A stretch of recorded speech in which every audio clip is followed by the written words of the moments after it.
नमस्कार आप तमाम दर्शकों का। दीपावली के बाद आज का जो दिन है बहुत ही अहम है, और अहम इसलिए है कि सिर्फ बाजार या सुस्ती मिटाने का दिन नहीं है। दरअसल हर कोई आप लोगों में से जानता होगा कि आज सूर्य ग्रहण लगने वाला है। बस अब थोड़ी ही देर में सूर्य ग्रहण लग जाएगा, और वो कब तक चलेगा, सूर्य ग्रहण के दौरान क्या करना चाहिए, क्या नहीं करना चाहिए, इसका किन किन राशियों पर क्या क्या प्रभाव पड़ेगा, और जो सूर्य ग्रहण के दौरान कोई चाहता है कि विशिष्ट फल हमें प्राप्त हो, वो कैसे कर सकता है। मंदिरों के पट आखिर बंद होते हैं तो इसके पीछे आध्यात्मिक कारण क्या है, ज्योतिषीय गणना क्या है, इन सब के इतर जो साइंस कहता है वो कितना ज्योतिष रिलेट करता है एक दूसरे से, और आपके कुछ मनों में जो मन में सवाल होंगे वो हम सारे सवाल का आज जवाब भी लेंगे। हमारे साथ पंडित जी हैं और आपको एक एक चीज़ की जानकारी आपको देंगे। पहला हम सवाल जवाब का दौर शुरू करते हैं।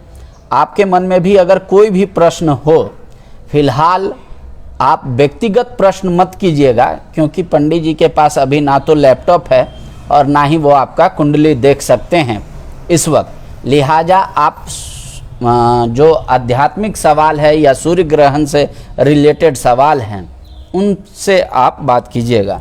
बाबा, पहले तो आपका बहुत बहुत स्वागत है हमारे चैनल में। हम ये जानना चाह रहे हैं कि ठीक दीपावली के बाद जब लोग 3-4 दिन से लगातार मीठा और नमकीन खाते खाते अनसा जाते हैं, तो वो एक ये वक्त होता है कि आज एक तरह से कई जगह दफ्तरों में छुट्टियां भी होती है और कई लोग आराम भी करते हैं। लेकिन सूर्य ग्रहण है, ये सूर्य ग्रहण कब से प्रारंभ हो रहा है और कितने बजे खत्म होगा आज? बिल्कुल। नमस्कार, मैं आचार्य पंडित मुकेश भास्कर शास्त्री आज के इस वीडियो में आप सभी का स्वागत करता हूं। आज जैसा कि सूर्य ग्रहण के बारे में विस्तार पूर्वक यह समझिए कि सबसे पहले सूर्य ग्रहण है क्या, क्यों लगता है, वैज्ञानिक दृष्टिकोण से क्या है और धार्मिक दृष्टिकोण से क्या है। वैज्ञानिक दृष्टिकोण से जैसे कि हम लोग क्लास में पढ़ते थे, हमारे टीचर महोदय ये बतलाते थे कि सूर्य अपने वह जो है मिल्की को परिक्रमा कर रहा है, और सूर्य का परिक्रमा पृथ्वी कर रहा है, और पृथ्वी का परिक्रमा जो है चंद्रमा कर रहा है। तो जब पृथ्वी और सूर्य के बीच में चंद्रमा आ जाए तो उस समय जो है सूर्य ग्रहण होता है। और जब आपको चंद्रमा और सूर्य के बीच में पृथ्वी आ जाए तो चंद्र ग्रहण होता है। ऐसा हमारे जो है वैज्ञानिक दृष्टिकोण से माना जाता है। अब धार्मिक दृष्टिकोण से सूर्य ग्रहण जो है ये क्या है। देखिए, धार्मिक दृष्टिकोण से आप जानते थे जब समुद्र मंथन हुआ था तो उस समय अमृत कलश निकला था, तो भगवान नारायण मोहिनी रूप में सारे देवी देवताओं को जो है अमृत प्रदान कर रहे थे। तो उस समय क्या करते थे, जब देवताओं को अमृत दे रहे थे और राक्षसों को अमृत की जगह मदिरा पान करवा रहे थे, तो एक राक्षस जो है वो देख लिया था, तो अपना देवताओं का भेष बदल करके और देवताओं के लाइन में जाके जो है वो बैठ जाता है और अमृत पान कर लेता है। जैसे ही चंद्रमा और सूर्य दोनों कहते हैं अरे ये तो राक्षस है, बस उसी समय जो है मोहिनी रूप से भगवान नारायण प्रकट हो जाते हैं और अपने चक्र से जो है उसका काट देते हैं। एक हो जाता है राहु और एक हो जाता है केतु। अब चूंकि राहु और केतु जो है इसका सबसे बड़ा ये पर्दाफाश कौन किया, तो पर्दाफाश करने वाले जो देवता थे सूर्य और चंद्रमा, इसीलिए राहु और केतु का सबसे बड़ा कोई शत्रु हुआ तो सूर्य और चंद्रमा हुआ। लेकिन ये तो वही होगी, अमरता का प्रदान उनको मिल भी गया बिल्कुल। और वो ग्रह में स्थापित भी हो गया, बिल्कुल छाया ग्रह के बिल्कुल। तो बाबा, लेकिन अभी जो इतना डिटेल से आप जानकारी दे रहे हैं, थोड़ा कम शॉर्टकट में दीजिए, क्योंकि ये कई दर्शकों के सवाल आ रहे हैं। बिल्कुल। तो वो सवाल भी लेना होगा जी। बिल्कुल। तो सूर्य ग्रहण आमतौर पे सब जानता है, लूनर इक्लिप्स और सोलर इक्लिप्स जो बच्चे पढ़ते हैं और आमतौर पे सब भी जानते हैं। बिल्कुल। अध्यात्म में सूर्य ग्रहण का क्या महत्व है, या क्या वाकई में ये दुखदाई है या सुखदाई है, अच्छा फल देने वाला होता है या बुरा फल देने वाला होता है? जी, ये छाया दोषी माना जाता है। इसको ग्रहण का मतलब ग्रहण लगना, आपके जीवन में, आपके कार्य क्षेत्र में, आपके व्यापार क्षेत्र में, आपके बुद्धि क्षेत्र में परेशानी आने लगे, पीड़ा आने लगे, इसी को ग्रहण योग कहते हैं। तो ग्रहण योग जब भी ग्रहण लग जाता है उस समय क्या होता है, जो जैसे सूर्य को राहु और केतु ग्रसने के लिए जाता है तो सूर्य ग्रहण हुआ, चंद्रमा को ग्रसने के लिए जाता है तो चंद्र ग्रहण हो जाता है। तो जिस समय किसी के ऊपर परेशानी हो, पीड़ा हो, तो उसका छाया जो है, उसका निगेटिविटी ऊर्जा जो है बिल्कुल फैलता रहता है। तो जितने भी हम लोग सूर्य यानी पृथ्वी यानी आपको उसके छत्र छाया में, गैलेक्सी के छत्र छाया में, उसके नीचे जो भी है सब पर प्रभाव पड़ेगा। यहाँ तक जो मनुष्य ही नहीं, जीव जंतु, पशु और पेड़ पौधा और समुद्र तक सभी पर उसका प्रभाव पड़ता है। इसमें यही उपाय है, ग्रहण के समय में कोशिश करें घर से बाहर न निकलें। दूसरा, जो खुली हुई नंगी आंख से आप सूर्य को नहीं देखें। दूसरा क्या है, इस जब तक ग्रहण लगा रहता है तब तक आप भोजन कार्य न करें, भोजन न करें, शयन भी न करें। उस समय जो है इस दौरान सोना नहीं है। पहले तो बता दीजिए टाइमिंग क्या है एग्जैक्ट, अलग अलग, जैसे कोई कह रहा है कहीं और भारत का कोई ले रहा है, कोई बनारसी पंचांग से ले रहा है। तो पहले तो क्या है, कितना टाइम मानना चाहिए कि इस दौरान सूर्य ग्रहण है? देखिए, सबसे पहली बात है, ज्योतिषीय गणना के मुताबिक जो है जितने भी ज्योतिष का विवरण जो होता है वह ग्रह स्पष्टीकरण होता है, और ग्रह स्पष्टीकरण में पहला ग्रह सूर्य को लिया जाता है। तो सूर्य का उदय और अस्त के हिसाब से टाइम मैनेज होता है। तो टाइम मैनेज जो है इसमें दिया है, सूर्य का उदय हमारे हिंदुस्तान में सबसे पहले कितने समय में हो जाता है, और उसके बाद जो है जिस समय ग्रहण योग रहा है तो उसका प्रभाव कब से पड़ रहा है। तो कुल मिला के 2:29 से हमारे हिंदुस्तान के अंदर में सूर्य ग्रहण आरंभ हो जाता है। इसलिए आप कहीं कहीं किसी पंचांग में देखिएगा 2:30 बजे से शुरू हो गया, किसी पंचांग में बता रहा है जो 3 बजे से शुरू हो रहा है, किसी पेपर में दे रहा है जो 4 बजे से शुरू हो रहा है। तो अब हर एक जगह का अलग अलग टाइमिंग होता है। जैसे अगर हम लोग मान लीजिए बनारस का यदि टाइम लेते हैं, हाँ, लॉन्गिट्यूड और लैटिट्यूड पे वो डिफरेंट, बिल्कुल बिल्कुल। तो बनारस का यदि हम टाइम लेते हैं तो उसका जो ग्रह स्पष्टीकरण है उसका टाइमिंग अलग है। उसके टाइमिंग के मुताबिक आप 4:07 से लेके और 6:29 तक उसका प्रभाव रहेगा। लेकिन यदि हिंदुस्तान की छाया से लेते हैं, हिंदुस्तान में कहीं न कहीं ग्रहण का प्रभाव पड़ गया तो 2:29 से लेके और 6:29 तक इसका प्रभाव रहता है। लेकिन मेन जो इसका टाइमिंग जो दिया गया है वो मान के चलिए 4:10 से लेकर के और 6:27 तक इसका प्रभाव रहेगा हमारे रांची और झारखंड के अंदर में।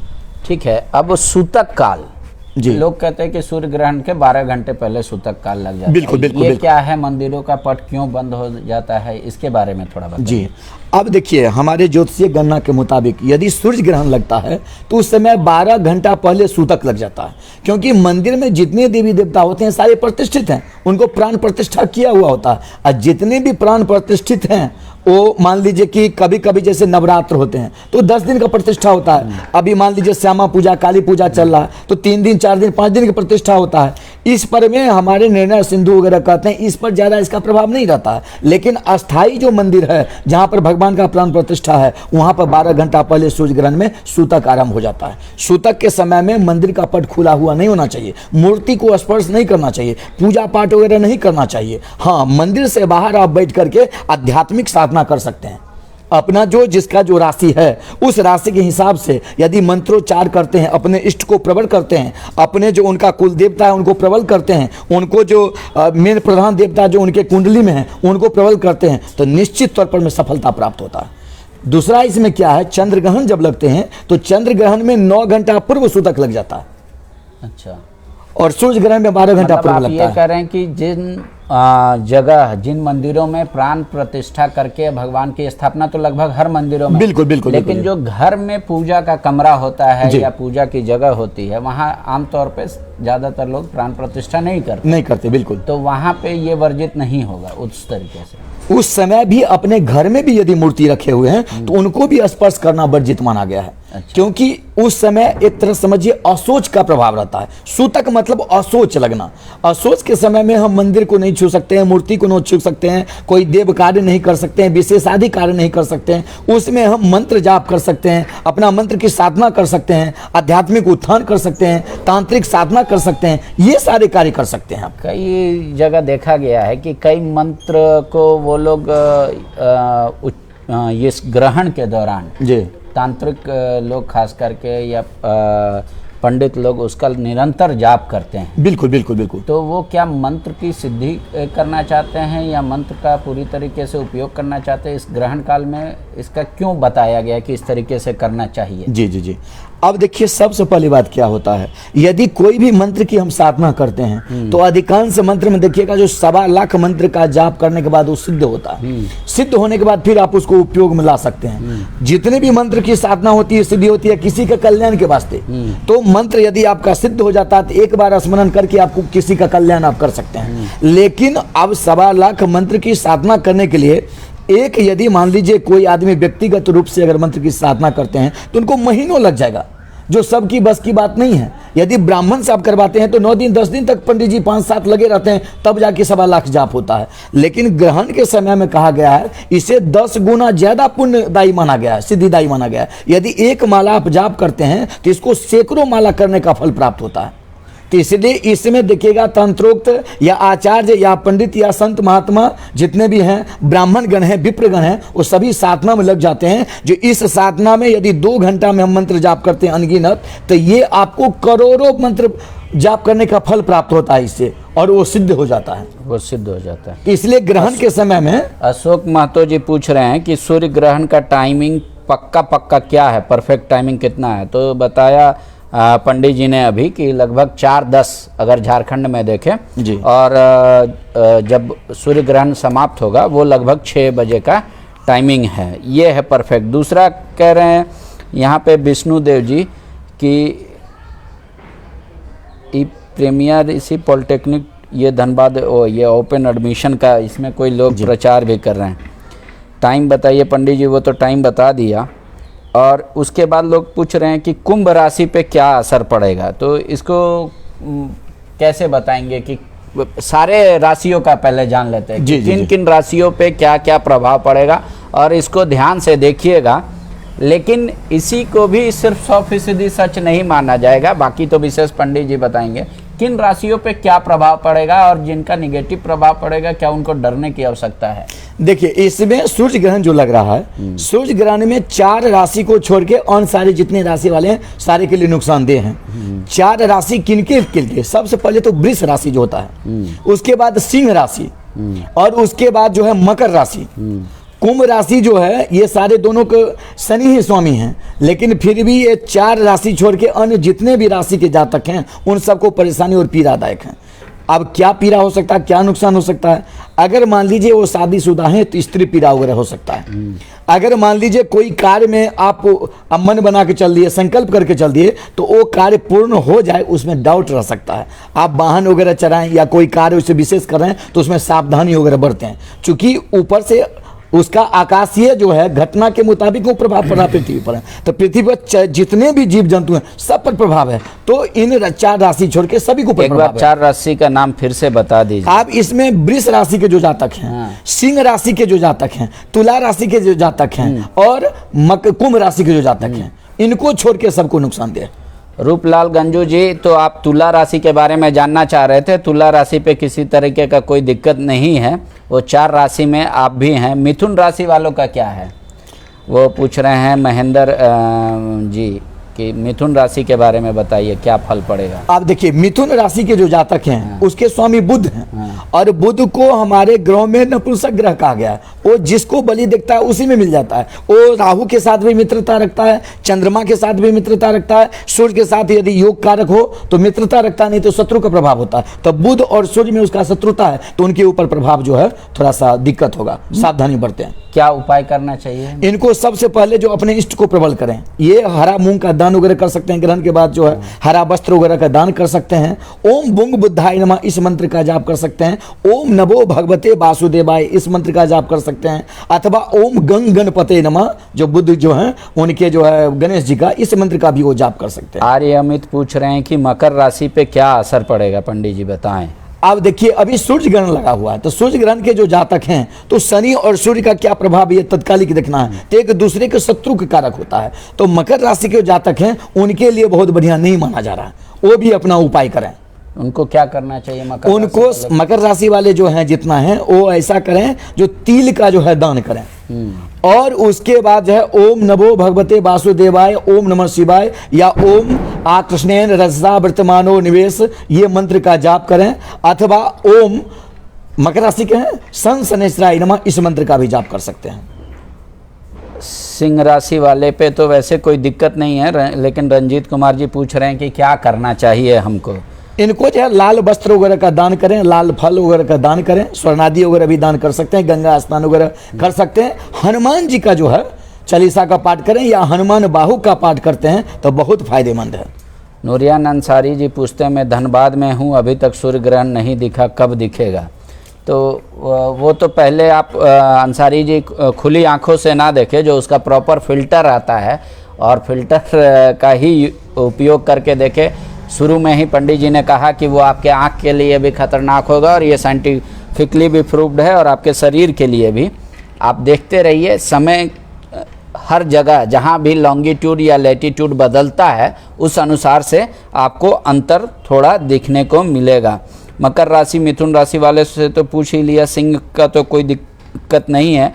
वृश्चिक राशि वाले के बारे में बताएं, वो असीम महतो जी पूछना चाह रहे हैं। वृश्चिक राशि के स्वामी जो होते हैं वो मंगल होते हैं। अब वृश्चिक राशि का जो है इस सूर्य ग्रहण में क्या प्रभाव होगा? ऐसे तो विशेष इनके ऊपर में उसका छाया का प्रभाव कम रहता है, तथापि जो है वृश्चिक यानी सूर्य और मंगल जो है दोनों मित्र माना गया है। तो अगर मान लीजिए एक मित्र परेशानी में है, पीड़ा है, तो दूसरा पर प्रभाव पड़ेगा ही। इस स्थिति में यह भी है हनुमान बाहु का, हनुमान चालीसा का या हनुमाष्टकम का यदि ये पाठ करते हैं तो इनके लिए बहुत फायदेमंद है। चंदन आनंद पूछ रहे हैं तुला राशि का क्या बताना चाहेंगे? तुला राशि का स्वामी शुक्र होता है और शुक्र और सूर्य का संबंध जो है उत्तम नहीं है, एक दूसरे के शत्रु कारक होते हैं, तो उनका ऐसे इनका प्रभाव कम पड़ता है। तथापि क्योंकि राहु और शुक्र दोनों मित्र होता है, तथापि जो है मित्रता के बाद भी चूंकि छाया है, तो ये जो है ओम नमः शिवाय का, चूंकि आपका शुक्र का भी इष्ट शिव जी को कहा गया है, तो ओम नमः शिवाय का जाप या महामृत्युंजय का जाप अथवा जो है उसका लघु बीज मंत्र जो है उसका जाप करते हैं तो निश्चित तौर पर। धनु राशि वाले को क्या करना चाहिए? धनु राशि के स्वामी बृहस्पति होते हैं और बृहस्पति सूर्य का संबंध दोनों मित्र भाव में बैठा हुआ, तो चूंकि राहु यदि मान लीजिए सूर्य का शत्रु है तो बृहस्पति का भी शत्रु है, तो परेशानी और पीड़ादायक माना जाएगा। तो क्या करना चाहिए धनु इस स्थिति में? क्या करें, धनु राशि वाले जितने जातक हैं वो पीला वस्त्र वगैरह का दान कर सकते हैं, पीला फल वगैरह का दान कर सकते हैं। जब ग्रहण काल खत्म होगा समाप्त हो जाए, बिल्कुल बिल्कुल। तो क्या कोई जरूरी है कि ब्राह्मणों को ही दान दिया? नहीं, कोई जरूरी नहीं है। गौ वगैरह को चारा वगैरह भी दे सकते हैं, उनको केला वगैरह खिला सकते हैं, अथवा ग्रहण से पूर्व जो है आप भगवान बृहस्पति जी का जो है मंत्र उच्चारण कर सकते हैं। नहीं कुछ तो ओम ब्रह्म बृहस्पति नमः का भी यदि जाप करते हैं या ओम गुं गुरुवे नमः, तो भी उनके लिए वही फायदेमंद है। तो ये दान किसको दिया जाए? किसी गरीब आदमी को भी मिल सकता है, ये दिया गरीब को भी दे सकते हैं, ऐसे ब्राह्मणों का दान सर्वोपरि माना गया है, तो ब्राह्मणों को भी दिया जा सकता है। जी बिल्कुल। ग्रहण के समय का जो मेन प्रभाव जो है ब्राह्मण को देने से ज्यादा फल प्राप्त होता है। सचिन यादव जी पूछ रहे हैं कि सर सिंह राशि, तो सिंह राशि का तो अभी बता दिया आपने। मकर राशि पे क्या असर पड़ेगा? बीवी से झगड़ा कोई उसमें लिख रहे हैं। विष्णु कन्या राशि वाले पे इंजीनियर है विष्णुदेव जी, वो पूछना चाह रहे हैं कि कन्या राशि का क्या होगा? कन्या राशि का स्वामी भी बुध ही होता है और बुध और सूर्य का संबंध बहुत बढ़िया नहीं है, लेकिन बुध और राहु का मित्रता रहता है, तो इनके ऊपर प्रभाव ऐसे तो कम रहेगा, तथापि छायाग्रह से प्रभावित रहेंगे। तो ये जो है कन्या राशि वाले जितने भी हैं उनको एक काम कर सकते हैं, अपने दुर्गा सप्तशती का पाठ में से आप दुर्गा कवच जो होता है उसका यदि पाठ करते हैं तो निश्चित तौर पर लाभकारी होता है, या दुर्गा चालीसा का भी पाठ करें तो भी फायदेमंद है। अब जल्दी जल्दी थोड़ा मीन राशि, कर्क राशि और मेष राशि के बारे में भी बता दीजिए। मीन राशि के जातक जो होते हैं यानी उसके स्वामी बृहस्पति होते हैं, तो मीन राशि का प्रभाव कम पड़ता है, लेकिन राहु के साथ उसका संबंध ध्यान या दुर्गा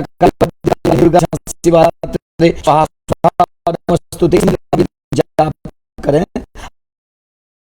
अथवा काली बिल्ली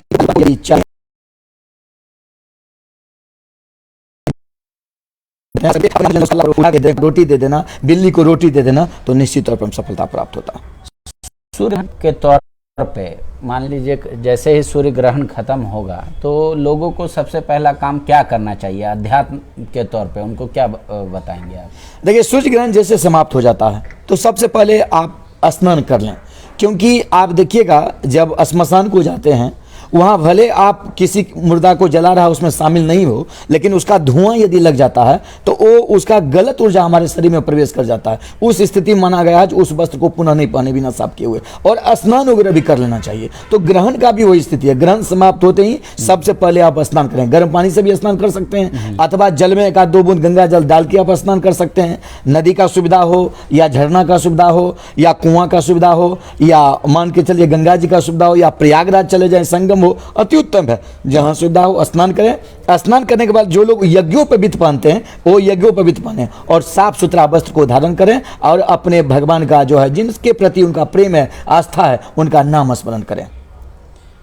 जैसे अभी कई लोग पूछ रहे हैं, एक एक करके हम सारे दर्शकों का सवाल लेंगे। कुछ एक मोटा मोटी जो कई लोगों को अपनी राशि के बारे में नहीं पता है या फिर कैसे निकाले उनको वो भी नहीं पता है, लेकिन एक ईश्वर के प्रति उनकी आस्था तो है अटूट, उनको एक क्या करना चाहिए जो चाहे वो किसी भी राशि के हों इस ग्रहण काल के दौरान?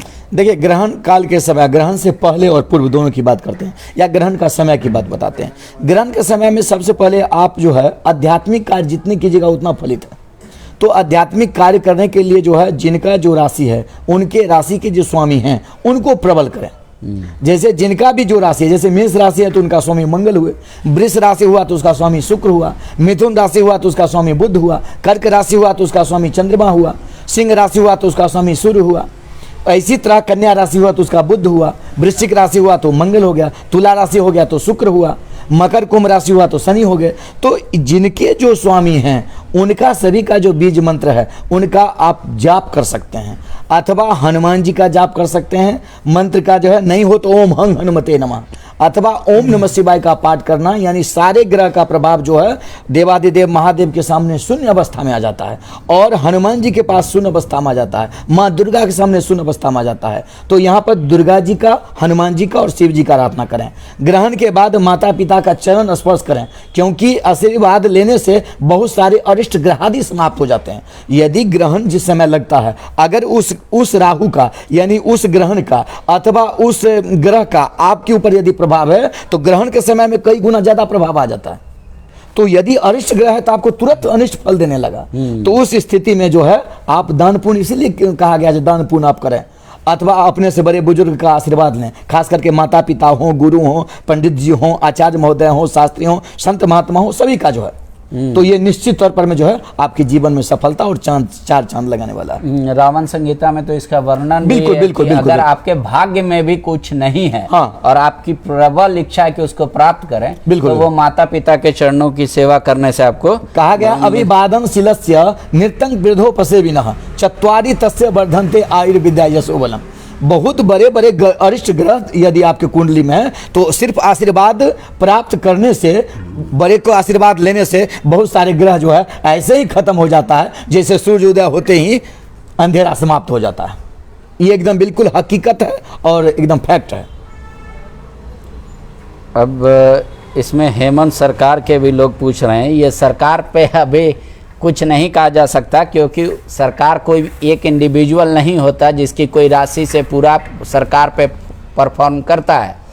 एक पूरा क्लब लोगों का होता है, जो ज्योग्राफी है उसका भी असर पड़ता है।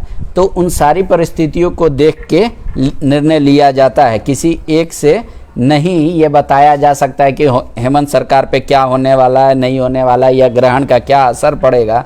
इंडिविजुअल किसी राशि पे जो असर पड़ेगा, और कई लोग इसमें अभी भी ऐसे होंगे बाबा जी जो कहेंगे कि नहीं पंडित जी ने तो ऐसा कहा था लेकिन मैं उस राशि का हूं पर हमको कुछ वैसा प्रतीत नहीं हुआ, बिल्कुल वैसा कुछ नहीं हुआ। बिल्कुल तो आप उनको कैसे सेटिस्फाइड करेंगे कि नहीं इसका है और ये होता ही है, या जो मैं कह रहा हूँ वो सत्य है?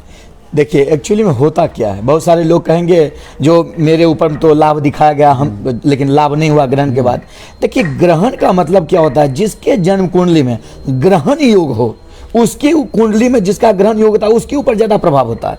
अथवा मान लीजिए जिस जातक का स्वामी सूर्य हो, जिस जातक का स्वामी चंद्रमा हो, जिस जातक का स्वामी शनि हो, उसके ऊपर ज्यादा प्रभाव पड़ेगा। अन्य जितने जातक हैं उस पर कम प्रभाव पड़ेगा। लेकिन कम प्रभाव वाले जो हैं, यदि उसके कुंडली में वो ग्रह बली है तो उसके सामान्य रहेंगे, उस पर ज्यादा कोई ना परेशानी है ना कोई पीड़ा। ठीक है, गर्भवती महिलाओं को खासकर क्या करना चाहिए इस ग्रहण काल के दौरान? देखिए, ग्रहण काल में चाहे सूर्य ग्रहण हो या चंद्र ग्रहण हो, उस समय में हमारा ज्योतिषीय गणना ये कहता, शास्त्र कहा गया है, उस समय गर्भवती महिला शयन न करें, भोजन नहीं करें, यत्र तत्र विचरण न करें।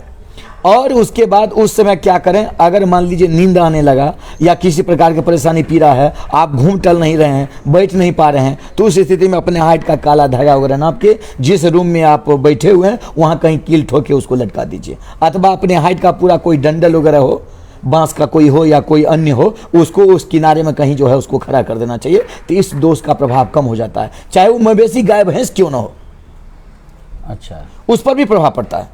ग्रहण योग में यदि मवेशी का भी बच्चा यदि हो तो उसके ऊपर प्रभाव होगा। आप ग्रहण में जैसे ग्रहण लगना, जैसे देखिएगा उंगली एक्स्ट्रा हो जाना या उंगली एक दूसरे पर में चढ़ जाना, आंख में थोड़ा सा टेढ़ापन हो जाना, यानी अंग प्रत्यंग में कुछ न कुछ उसका प्रभाव पड़ जाता है। और अभी तो हम लोगों ने गर्भवती महिला को ले लिया, मान लीजिए कई लोग अभी फ्लैट कल्चर है, कह रहे हैं कि बाथरूम में नहाने से भी क्या हमको ग्रहण के बाद वो सारा फल मिलेगा जो आमतौर पे लोग गंगा में या पोखर में या कुआं पर नहाते हैं? बिल्कुल बिल्कुल मिलेगा। अभी हम बताए हैं, जैसे ग्रहण समाप्त हो जाए तो अपने बाथरूम में भी जाके आप शुद्ध पात्र में जल भर लीजिए और उस जल में थोड़ा सा 4-5 बूंद गंगा जल डाल दीजिए। और यदि गंगा जल घर में न हो तो ओम गंगे च जमुने चैव गोदावरी सरस्वती नर्मदे सिंधु कावेरी जले अस्मिन सन्निधिम कुरु, इस मंत्र का भी जो है मंत्र जब करते अगर जल डालते हैं तो सारी गंगा जल के तुल्य हो जाता है। उस जल से यदि स्नान करते हैं तो निश्चित तौर पर गंगा स्नान करने का फल प्राप्त होता है। इसमें किंचित मिथ्या नहीं है। आप यदि नहीं भी कर सकते हैं तो गंगा गंगा गंगा भी करके हर हर महादेव करते हुए, ओम नमः शिवाय करते हुए भी स्नान करते हैं तो गंगा स्नान करने का फल होता है। कुंभ राशि के बारे में संतोष आनंद पूछ रहे हैं, विवेक भारती कर्क राशि, चूँकि आप लोग लगता है अभी काफ़ी देर से जुड़े हैं, हम लोगों ने सभी राशियों के बारे में बताया है अभी पंडित जी ने कि किन राशि को क्या खासकर ध्यान देना चाहिए। और ऐसे भी जातक, जो ऐसे भी लोग जिनको अपनी राशि के बारे में नहीं पता है, उनको भी क्या करना चाहिए, तो वो भी बताया गया है। अब जैसे कि मान लीजिए सामान्य तौर पे जो ऐसे लोग भी हैं जो इन सारी चीज़ों पर विश्वास नहीं करते जी। साइंस कहता है, मतलब कि साइंस में तो ऐसा कुछ नहीं है। बिल्कुल, वो भोजन भी कर रहे हैं, पानी भी पी रहे हैं और उसके बाद कार्य भी कर रहे हैं सारे जो हैं जी। बिल्कुल, तो उनको आप कैसे बताएंगे कि उनके जीवन में क्या कुछ परिवर्तन हुआ जो वो महसूस कर सकते हैं? देखिए, सबसे पहले सोचनीय एक विषय बात बताते हैं, जो गोपनीय बात है उसको हम प्रकट कर रहे हैं। देखिए, ग्रहण का क्या प्रभाव है, चाहे वो सूर्य ग्रहण हो या चंद्र ग्रहण हो। सबसे पहली बात हम बताएं, आपकी जन्म कुंडली में आप जिस समय जन्म लिए थे उस समय आकाशीय घटना के मुताबिक आपका जो नक्षत्र है, आपका जो उस समय जो दशा अंतरदशा और महादशा जो नक्षत्र से बनता है, उसके हिसाब से उस जातक पर विशेष प्रभाव पड़ता है। यदि मान लीजिए किसी का कोई जातक का यदि जन्म कुंडली में ग्रहण योग बना हुआ है और इस ग्रहण में यदि उसका मान लीजिए जैसे सूर्य उसका बहुत ज़्यादा पहले से बली है और सूर्य बली के होने के कारण उसके शरीर पर बहुत सारा जो है निगेटिव ऊर्जा का प्रभाव पड़ रहा, तो इस ग्रहण में ऑटोमेटिक उसका कम हो जाएगा प्रभाव, क्योंकि ग्रहण लगा तो सूर्य प्रभावित हो गया उससे, तो उसका सूर्य वहाँ पर कमजोर हो जाएगा। अथवा मान लीजिए किसी के ऊपर राहु का ज़्यादा प्रभाव पड़ा हुआ अथवा शनि का ज़्यादा प्रभाव पड़ा हुआ, जिसको उसको पता नहीं है, वो नहीं मानते इनको। जो लोग इनको नहीं मानते उन लोगों के लिए बात बता रहे हैं, उनके जन्म कुंडली पर ऑटोमेटिक इनका प्रभाव पड़ेगा। परिणाम क्या होगा, मान लीजिए कोई आदमी ऋण ले लिया, पैसा नहीं दे रहा, वो आकस्मिक घटना हम चमत्कारी बताते हैं, ग्रहण के बाद वो आदमी फोन कर सकता है जो आप आइए आपको ये कार्य कर सकते हैं, जो उनको पता चलेगा ये योग और संयोग है। अथवा मान लीजिए वो देखेंगे कि ये सब ठीक ठाक से चल रहा था, सारा कुछ ठीक था, आकस्मिक परिवर्तन हो गया, तो उनकी कुंडली पर यदि प्रभाव पड़ेगा, लाभ और हानि दोनों पड़ सकता है। यदि मजबूत स्थिति पर पड़ा, यदि उनके कुंडली में जन्म कुंडली में ग्रह प्रबल है, मजबूत है, उच्च का है, तो उस स्थिति में तो उनके कुंडली पर प्रभाव नहीं पड़ेगा, तो सामान्य रहेगा। अनिल जी पूछ रहे हैं कि जो ट्रेन में सफ़र कर रहे हैं वो कैसे स्नान करेंगे बाबा? अगर मान लीजिए उनके पास जो जल जो उपलब्ध है, यदि पानी का डब्बा ही रखे हुए हैं, उसी जल को हाथ पर लेके गंगा का नाम स्मरण करते हुए अपने शरीर पर में छिट कर सकते हैं, स्नान कर सकते हैं। अथवा ओम पवित्र पवित्रो वा सर्वावस्थांगतो पिवा यह स्मरेत पुंडरीकाक्षं सवाजा अभ्यंतर सूचि, इस मंत्र को स्मरण करके, यदि मंत्र ना हो तो ऐसे भी गंगा गंगा कहते हुए जो है वो जल सिद्ध कर सकते हैं। अब ये मनसा स्नान हुआ, मनसा मन से भी, मन से जो स्नान कर लिए, ध्यान से जो कर लिए, वो सारे हैं। जैसे मान लीजिए प्रयागराज में हम यहाँ हैं, हम यहीं से माता प्रयाग को गंगा जी का ध्यान करते हैं और देखते हैं जब वहाँ स्नान कर रहे हैं, तो निश्चित तौर पर हमारे शास्त्रों में कहा गया उस पर भी प्रभाव पड़ता है और सफलता प्राप्त। भाव क्या ही सबसे बड़ा। बिल्कुल बिल्कुल बिल्कुल। केशव कुमार पूछते हैं धन प्राप्ति के लिए उपाय बताएं मिथुन राशि के लिए। देखिए, धन प्राप्ति करने के लिए लक्ष्मी मंत्र का यदि जाप करते हैं ग्रहण काल के समय में, आप चौमुख एक दीपक पूर्व दिशा की ओर जला दें। और क्या रहेगा? घी रहेगा, घृत। ग्रहण समय में जब भी आप जो यूज करें, अगर शत्रु का मर्दन करना है या कोई आदमी बार बार परेशानी कर रहा है, या कहीं जो मान लीजिए कोई मित्र से अब कलह कर रहा है, या पारिवारिक आर्थिक कलह से अब तंगी से परेशान है, तो सबका अलग अलग है। अगर मान लीजिए मित्र से परेशान है तो सरसों तेल का दीपक जलाएं। अगर मान लीजिए ग्रह बाधा से परेशान है तो तिल तेल का दीपक जलाएं। अगर लक्ष्मी प्राप्त करना चाहते हैं, धन का योग हो, नौकरी का योग हो, जॉब की योग हो, बात बार ये हो जाता है, तो उस स्थिति में घृत का दीपक जलाएं। अगर घृत का दीपक जलाते हैं तो अपने पूर्व दिशा बैठिए और पूर्व से बाएं दीजिए, और ये सारे जितने बताएं उसका यदि जलाते हैं तो दहिना जलाइए। हाँ, इस बात को आप समझिए केशव जी, आपने जो कहा कि धन प्राप्ति के उपाय बताए, तो आपको पूरब की ओर दिशा में बैठ जाना है, मतलब आपका चेहरा पूरब की ओर दिखता रहेगा, और अपने बाईं ओर यहाँ पे एक चौमुखी 4 मुख का दिया लें, उसमें घी डालें गौ का, और उसके बाद फिर कौन सा मंत्र वो जाप करे?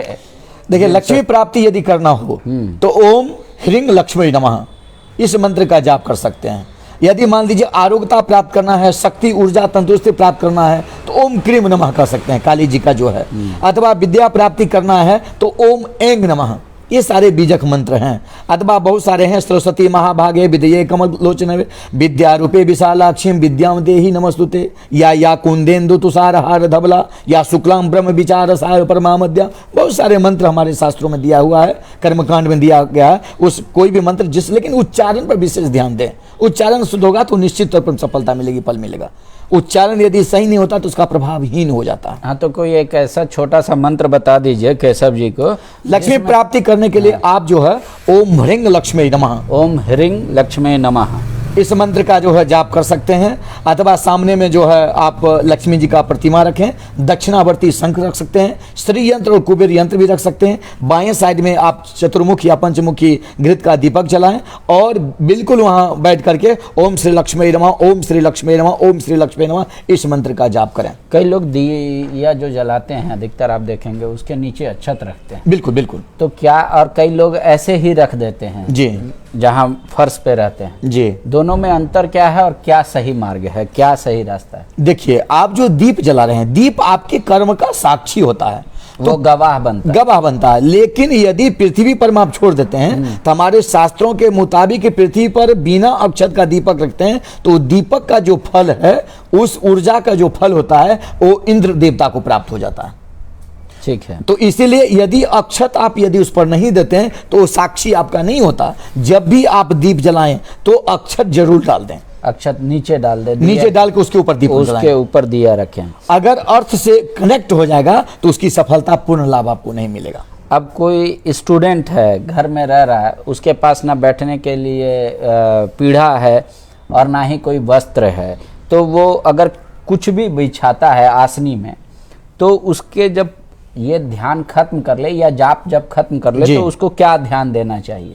देखिए, सबसे पहला बात तो ये ध्यान देना चाहिए, अगर आप माला जाप कर रहे हैं या पूजन कर रहे हैं या आरती कर रहे हैं या कोई साधना कर रहे हैं, तो उस स्थिति में हमारे शास्त्रों में, वेद शास्त्र में कहा गया है, साधना जब भी करें तो 4 चीज पर ध्यान पूर्वक दें। क्या क्या? सबसे पहले जितासन हो। जितासन को मतलब आसन को जीत लेना। आसन को मतलब कभी उठिए नहीं, बैठिए नहीं, ऊँघिए नहीं, नींद नहीं आए, निद्रा नहीं आए, ये सारी चीज पर में काबू पाना चाहिए।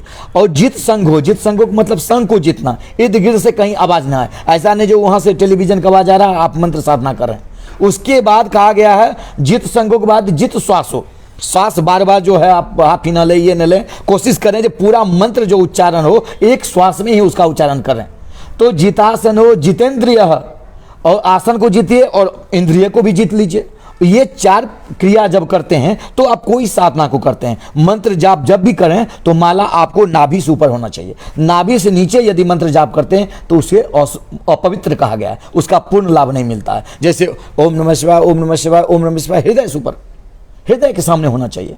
और जैसे ही आपका पूजा हो या साधना हो या मंत्र जाप हो, ये समाप्त हो जाता है तो तत्क्षण उठने के बाद वहां को मृतिका को हाथ से स्पर्श करके माथे से लगा लें अथवा सिर को पृथ्वी से स्पर्श कर लें, नहीं तो उसका भी पूरा फल इंद्र देवता को प्राप्त हो जाता है। मतलब जिस आसनी पर आप बैठ के पूजा कर रहे हैं या जिस कपड़े पर आप अगर पीढ़ा हो तो सर्वोत्तम है, या फिर जो भी आसन आपने बिछाया है, जब आप का जाप पूर्ण हो जाए तो आप वहाँ पे जल ग्रहण गिराकर और अपने माथे से लगा ले या माथे को सिर झुका के लगा ले।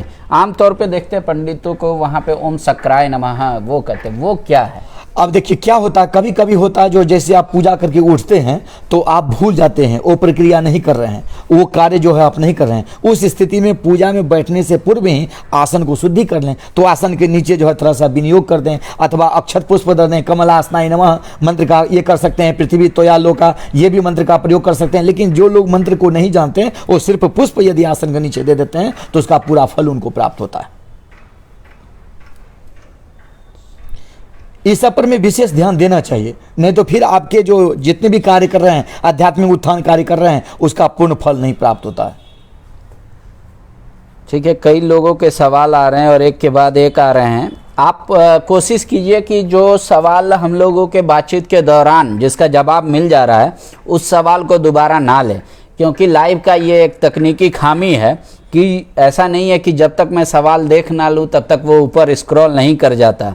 ये लगातार स्क्रॉल करता है और फिर ऊपर से नीचे लाने में काफ़ी दिक्कत हो रही है। और कई बार जो नेटवर्क का भी इशू है, अपनी हर चीज़ की सीमाएं हैं, तो उसको लेकर भी, जैसे धनु, तुला और कर्क राशि, इन सारे के बारे में बता दिया। जॉब के लिए क्या करना चाहिए? और कुमार ननंद गुप्ता जी पूछ रहे हैं।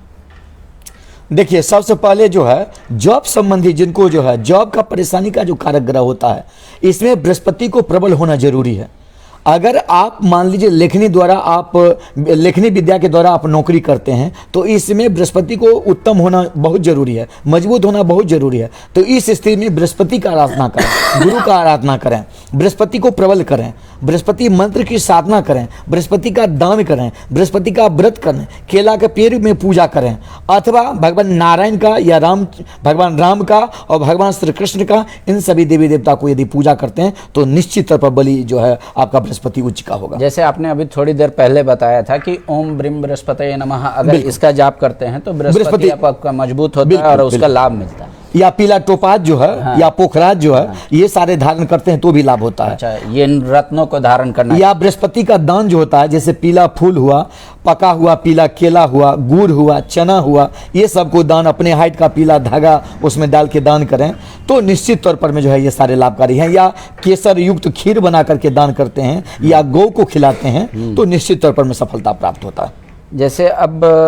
कई लोग कह रहे हैं कि मान लीजिए ये दिमाग में है कि जिनको नहीं आता मंत्र या पूजा का विधि नहीं आता, बिल्कुल बिल्कुल, उनको ना आवाहन आता है, ना वो पूजन जानते, ना विसर्जनम जानते, तो वो कैसे करें? आमतौर पे जो लड़का या महिला जो भी घर में निकली, पूजा के कमरे में गई और दिया अगरबत्ती दिखाया, जो कुछ पाठ है वो किताब से देखकर पढ़ लिया, तो सर्वोत्तम फलदायी क्या होता है? किसी मंत्र का जाप करना, ईश्वर के सामने दीप जलाना, या फिर उनसे गुहार करना, या इन सब के इतर और भी कोई तरीका है जिससे मतलब ईश्वर को शीघ्र प्रसन्न किया जा सकता है? देखिए, यदि आप पूजा नहीं कर पाते हैं अथवा आप मंत्र की साधना नहीं कर पाते हैं, उस स्थिति में जरूरी नहीं है कि आप ये सारे कार्य करें। आप ऐसा करें जो अपने घर में स्नान के पूर्व, ग्रहण जब समाप्त हो जाता है तो ग्रहण का जो नियम है, जैसे भोजन नहीं करना, शयन नहीं करना, पति पत्नी का समाधिकार न करें, पठन पाठन नहीं करें, खरीद बिक्री नहीं करें, यात्रा नहीं करें, ये जो बताया गया है ये सारे कार्य को तो वर्जित रखें ही। ग्रहण के बाद आप सिर्फ स्नान कर लें, एक इसी में सवाल है संतोष आनंद का, ग्रहण के टाइम स्टडी करे या नहीं, पढ़ाई करे या नहीं ग्रहण? देखिए, मान लीजिए ऐसे तो कहा गया है जो कि मान लीजिए इसके बीच में न करें तो ज़्यादा बढ़िया है, लेकिन मान लीजिए आपको 2 घंटा या 4 घंटे के बाद आपका एग्जाम है, ऑनलाइन है या मान लीजिए प्रैक्टिकल है या जो है, उस स्थिति में जो है आप पढ़ाई कर सकते हैं। उसमें कई लोग जैसे ग्रहण काल में आपने कहा कि भोजन ग्रहण करने से, सोने से, ये सबसे बचना चाहिए, लेकिन अगर वो पीड़ित है, शुगर है, बीपी है, तो वैसे आदमी को क्या सलाह देंगे? वो दवा ले या भोजन ले सकते हैं? वो दवा ले सकते हैं, फल वगैरह का, फ्रूट वगैरह का सेवन करके, बिस्किट आदि का सेवन करके दवा ले सकते हैं, क्योंकि दवा हमारे शास्त्रों में कहा गया ये औषधीय गुण होते हैं। औषधीय गुण जितने भी हैं वो ग्रहण योग में भी ले सकते हैं, क्योंकि जीवन से बढ़कर कोई ग्रहण नहीं होता है। आप ग्रहण, जीवन रहेगा तभी आप ग्रहण देखिएगा, ग्रहण का लाभ हानि दोनों आपको प्राप्त होगा। तो जीवन को सुरक्षित करने के लिए दवा आवश्यक है, तो दवा लेने में कोई दिक्कत नहीं है, परेशानी नहीं है, कोई पीड़ा नहीं है, आप ले सकते हैं ग्रहण के समय भी।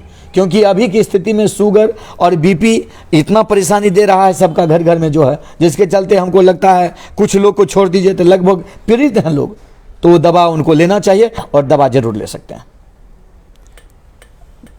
इष्ट देव के बारे में बताएं, अंकित शर्मा जी कह रहे हैं। देखिए, इष्ट का मतलब होता है सबसे पहले आपकी कुंडली से इष्ट निकलता है।